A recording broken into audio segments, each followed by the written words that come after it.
nesse Salmo 116, Ezequias ele vive um drama pessoal, né? Tudo parece crer que Ezequias ele estava numa situação bastante conflituosa, não só física, mas também emocional, né? Registra esses dilemas e retrata os espelhos da alma, né? Quantos de nós, muitas vezes, a gente lê um salmo desse e a gente se sente como se nós mesmos estivéssemos escrevendo isso, né? Porque quantas vezes em situações no decorrer da nossa vida, a gente se sente exatamente, a gente lê isso aqui e parece que nós mesmos estamos escrevendo, porque a gente se sente exatamente representado dentro desse versículo, dentro desse salmo, né?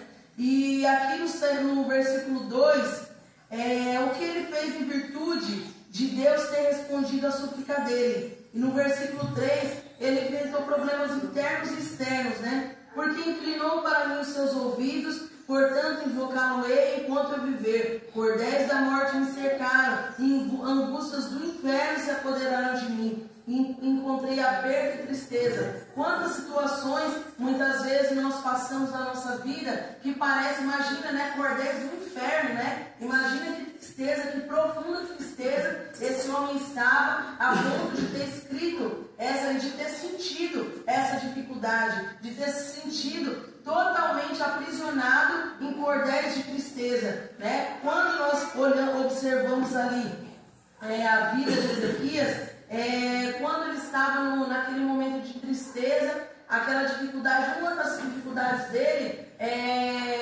o profeta Isaías, né, foi enviado até a sua casa, também está registrado lá em Ezequiel, acho que é 22, 32, 22, alguma coisa assim, que o profeta foi até a sua casa e disse, né, para Ezequias: prepara a sua casa, que certamente morrerás, né?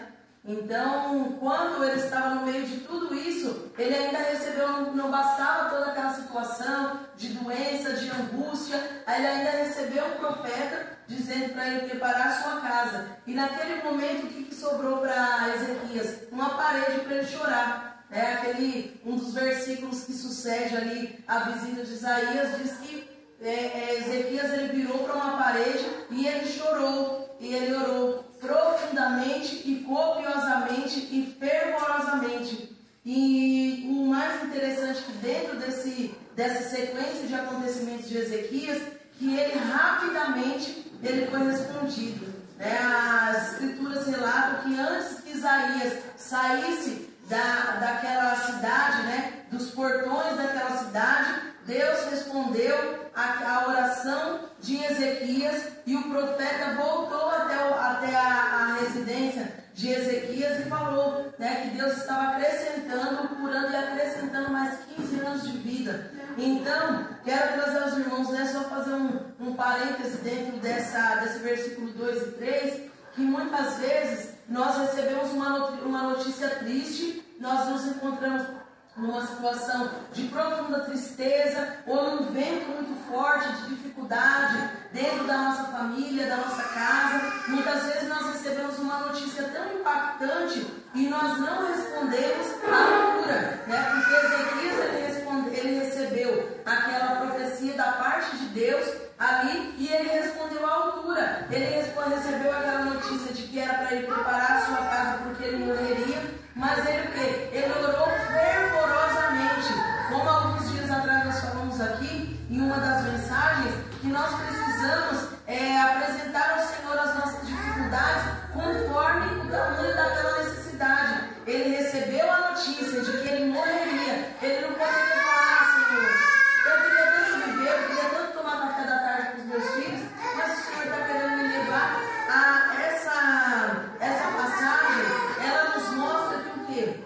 A nossa oração fervorosamente, quando a gente se posiciona de acordo com a nossa dificuldade, nós rapidamente podemos ser respondidos por um Deus que tudo ouve, tudo crê e tudo pode, né? E quando Ezequias ele só teve aquela parede, ele não teve nenhum ombro para chorar, né? Porque muitas vezes a gente fala assim: eu estava tão triste, eu não tinha nenhum ombro para chorar. Ezequias era um rei e naquele momento ele só tinha uma parede e ele orou fervorosamente. Então, quando nós falamos sobre oração, nós precisamos enfatizar qual tem sido a nossa intenção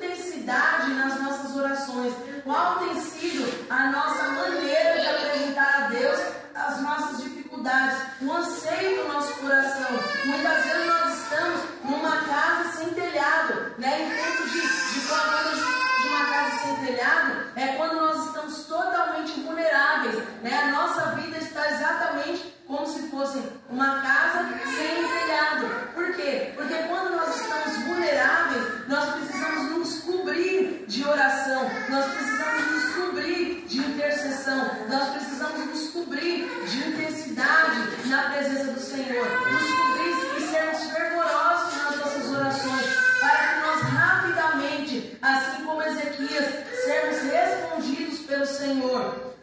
Quando, muitas vezes, né, a palavra do Senhor tem diversos exemplos, né, e até mesmo dentro dos séculos, aí alguns dias atrás nós falamos sobre algumas servas e servos do Senhor que tiveram as suas orações respondidas. Muitas pessoas, elas vão ter um testemunho de vitória muito tempo depois de orar, muito tempo vai ter uma vida de oração, né, para que alguma causa seja respondida. Mas quando acontece, muitas vezes, de algumas pessoas, é assim como Ezequias, que é um exemplo que nós temos bíblico, né, de que ele orou naquele momento fervorosamente, intensamente e rapidamente ele foi respondido pelo Senhor, né? Muitas das nossas causas, elas não precisam ser respondidas daqui 20, 30 anos. Existem causas que o Senhor vai trabalhar em nós antes de nos responder, vai trabalhar em nós antes de nos dar vitória, antes de dar nas nossas mãos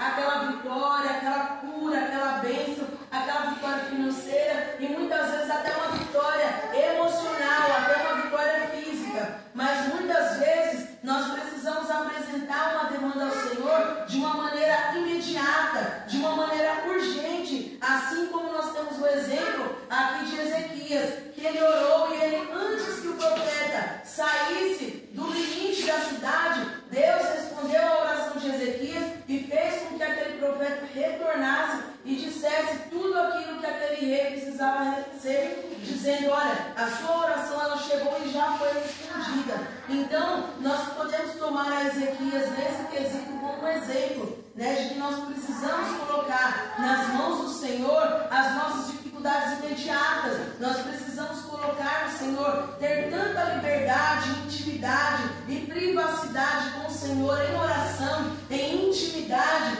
diária com o Senhor, a ponto de nós recebermos uma notícia difícil de saúde da nossa família. Muitas vezes alguém da nossa família se encontra numa situação de perigo, numa situação iminente de saúde, numa situação de rebeldia, muitas vezes, né?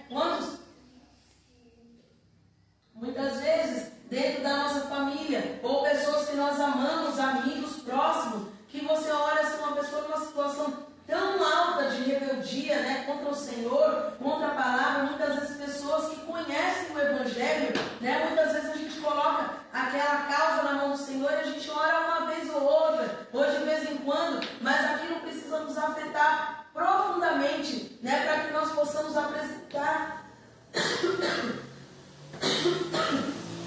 essas causas nas mãos do Senhor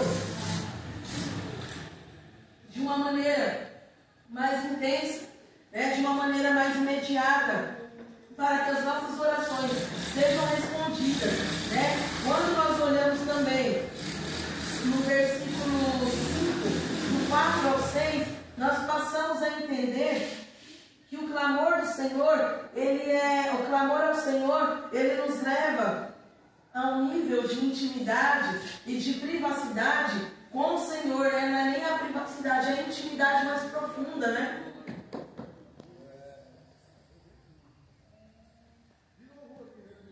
O 4, 5 e o 6. Então invoquei o nome do Senhor, dizendo: ó Senhor, livra a minha alma. Piedoso é o Senhor. Livra a minha alma. Piedoso é o Senhor, justo o nosso Deus, tem misericórdia. O Senhor guarda aos simples. Estava batido, mas Ele me livrou. Volta a minha alma a teu repouso, pois o Senhor te fez bem. Quando nós lemos aqui do versículo 4 ao 6, esse então, né, é uma junção que detalha um problema específico, um pedido específico, né? Então eu invoquei o nome do Senhor dizendo: livra a minha alma. Quando nós estamos orando, é muito importante, muito necessário que nós detalhemos ao Senhor qual é a nossa direção da nossa oração. Quando aqui no versículo 4, estou sentindo toda a poeira da reforma aqui, gente do céu. Quando nós falamos sobre, aqui no versículo 4, então, invoquei o nome do Senhor dizendo, livra a minha alma. Quando nós vamos orar ao Senhor e apresentar uma causa, uma circunstância, uma pessoa, um problema, então, Senhor, eu apresento todos os meus problemas em tuas mãos. Aqui Ezequias, ele apresentou ao Senhor, livra a minha alma. Ele sabia exatamente qual que era o problema dele. É muito necessário nas nossas orações nós sabermos apresentar ao Senhor. É fato que existem muitas dificuldades, muitas fraquezas nossas que nós não sabemos especificar para o Senhor. Tem às vezes algum desejo do nosso coração igual a alguma comida, né? Eu queria comer alguma coisa gostosa, mas não sei o que. Mas também não tem casa. Quando a gente vai apresentar ao Senhor algum problema, é muito importante que nós especifiquemos, né, para o Senhor. Embora Ele conheça as nossas necessidades, mas isso nos leva a um grau de intimidade para que o Senhor e para que nós possamos também saber onde é que nos dói, onde é a nossa dificuldade, qual que é a nossa dificuldade.